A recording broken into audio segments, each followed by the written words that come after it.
She thought she was in control of this plane, not in the cockpit, but right at the boarding gate. The words she threw at me were meant to leave a scar, but it turns out the only career that crashed that day was her own. She had no idea who she was messing with, and that was her biggest mistake. And now her name will go down in history, but not in the way she hoped. But let's start from the beginning. The airport was the usual chaos. People running late, overpriced coffee that tasted like burnt cardboard, and TSA agents acting like they were guarding national secrets. Jerome White, 38 years old, successful, and dressed like money, walked through the except apparently. Today somebody didn't get the memo. He strolled. Yeah, not today. Next, the voice Jerome stepped up, handing over his ticket with an easy smile. The flight attendant, Linda, mid-40s, blonde, and exuding the energy of someone who still complains about participation trophies. Barely, her expression shifted so fast you'd think she just saw a bear walk into the airport wearing a suit. Sir, are you lost? Jerome blinked, tilting his head. No, why? She let out a breathy little laugh, the kind that people do when they think they're talking to someone slow. This line is for business class. Jerome didn't even react at first. Maybe she thought he was asking for directions. Yeah, I know. That's my seat. Linda's smile flickered like a bad Wi-Fi signal. Sir, I think you're confused. This isn't coach. Now let's pause for a second because here's where Jerome felt it. That shift in the air, that little unspoken weight settling on his shoulders, the same one he had felt 100 times before in 100 different ways. This wasn't a misunderstanding. I'm not confused, he said, voice calm, steady. I bought a business class ticket. Here it is. Linda didn't even look at it. Instead, she let out an exaggerated sigh, tilting her head like a disappointed school teacher. Sir, we both know that's not your ticket. Jerome narrowed his eyes, patience thinning. And how exactly do we both know that? Linda smirked, shaking her head. Come on, let's not make this difficult. Just step aside and let the other passengers through, okay? Okay, so that's how she wanted to play it. Ma'am, I paid for this seat. You can scan the ticket or I can call someone to do it for you. Now that set her off. Her lips twisted and her tone dropped into something sharper. Listen, I don't have time for this. Go back to economy where you belong or I'll have security escort you. A few people in line started shifting awkwardly. Some pretended they didn't hear. Others, they heard everything. And at least one guy? Yeah, he pulled out his phone. Jerome smiled. Not the friendly kind. I'm sorry, did you just say where I belong? Linda crossed her arms, clearly convinced she had the upper hand. Sir, I am telling you for the last time. And then it happened. Before Jerome could say another word, she reached out and smacked his face. Smacked his face.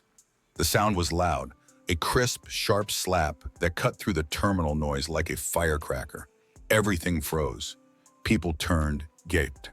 Someone audibly whispered, "Oh no, she did not." Jerome barely moved from the impact, not because it didn't hurt, but because his brain was too busy processing the absolute insanity of what just happened. She hit him, over a plane ticket. Linda? Oh, she was feeling herself now. That's what happens when you don't listen, she snapped.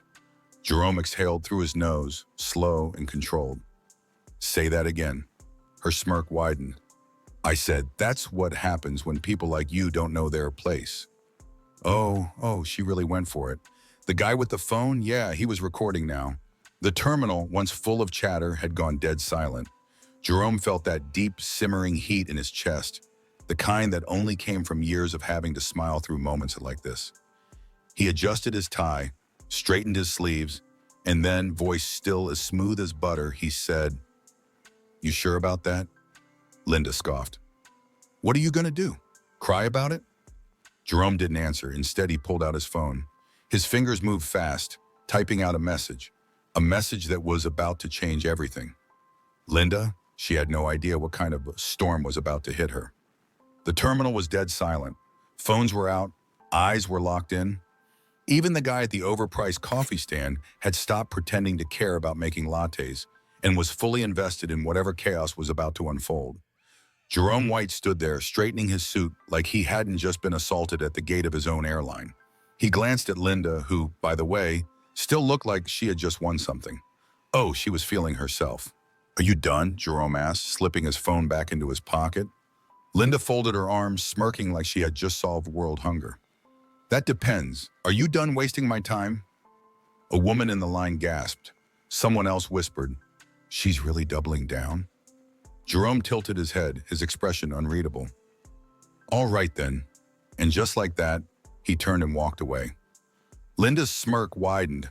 She turned to the next person in line, ready to pretend none of this ever happened, until her phone buzzed. She ignored it. Then it buzzed again, and then a lot more. Linda's forehead creased as she pulled it out of her pocket. She tapped the screen, and suddenly, her entire face drained of color, because right there in big bold letters was a message from corporate. Urgent. Do not remove passenger Jerome White from flight. Stand by for immediate update. Linda's throat went dry. Wait, hold on, that couldn't be right. She glanced up at Jerome, who was now calmly standing near the boarding bridge, watching her with that same unreadable look. Linda's phone buzzed again. Another message. Confirming now, is this the Jerome White? Her heart stopped, because that name wasn't just any name.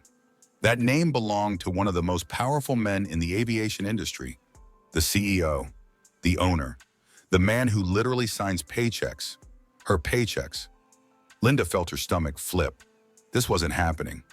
Her eyes darted back to Jerome, searching for any sign that this was some kind of mistake. But his face? Stone cold. Everything okay, Linda? He asked, voice smooth as silk. She opened her mouth, but nothing came out, because at that moment, a man in a sleek navy blue suit came sprinting toward the gate. Where is he? The crowd parted like the Red Sea. The man stopped in front of Jerome, panting like he had just run a marathon. Mr. White, sir! Linda's stomach dropped to her shoes. Sir? The executive wiped his forehead, still catching his breath. I deeply, sincerely apologize for... He turned his head toward Linda, blinking. Oh no, please don't tell me it was her. Jerome shrugged. Duh. I mean, I could, but I think she already knows. Linda felt like she had been hit by a truck. Wait a second. I didn't know. I thought he was... You thought what exactly? Jerome asked, raising a brow. Linda's mouth opened and closed. The exec looked horrified. You put your hands on Mr. White? Linda squeaked. I didn't know who he was. And that makes it better? Jerome asked, voice still annoyingly calm. The exec looked like he wanted to vanish. Mr. White, I will handle this immediately. Linda snapped out of it. Wait, sir, please. I've been with this airline for... Jerome held up a hand, and just like that, she shut up. Save it, he said. Then still looking right at her, he pulled out his phone one more time. You're not gonna want to miss this. And then he pressed send. 2 seconds later, the airport intercom crackled to life. Attention all staff. Effective immediately, gate agent Linda Parker is relieved of duty. Security will escort her off premises. Silence. Absolute silence. Then from somewhere in the crowd. Oh my God. Linda looked like she had been struck by lightning. Wait, what? No, this isn't... Two airport security officers were already approaching. Linda stumbled back. You can't do this. Jerome adjusted his suit. I just did. The officers reached her. Ma'am, we need you to come with us. Linda turned to the exec. Sir, please, I didn't mean... The exec sighed. You put your hands on the CEO of our airline. Linda froze, her mouth moved, but no words came out. Because that was it. Game over. Jerome nodded at the officers. Get her a one-way ticket to unemployment. And as Linda was escorted out of the terminal, Jerome finally walked onto his flight. His seat, business class, front row, where he belonged. Linda Parker had one thought as she was being escorted out of the terminal. This can't be happening. But oh, it was happening. Her career, her years of hard work, her authority at the gate, all of it just got thrown out of the emergency exit without a parachute. The walk of shame through the terminal felt like an eternity. People whispered, pointed, and recorded on their phones, making sure this moment would live on forever. One guy even whistled. Congratulations, You just went viral for all the wrong reasons. Linda's face burned as she was let out of sight. But inside that plane, the real show was just getting started. Jerome stepped onto the plane like a king walking into his castle. Passengers were still settling in, but oh, they knew. They knew exactly who he was now. And they knew what had just happened.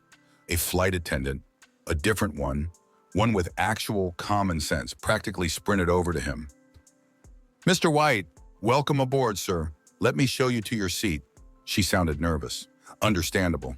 Jerome just smiled. "Lead the way." And she did. Right to 1A, front row, business class, the best seat on the plane. As he sat down, a man across the aisle leaned in. "Dude, that was legendary." Jerome chuckled. "Just another day at the airport." The guy shook his head, grinning.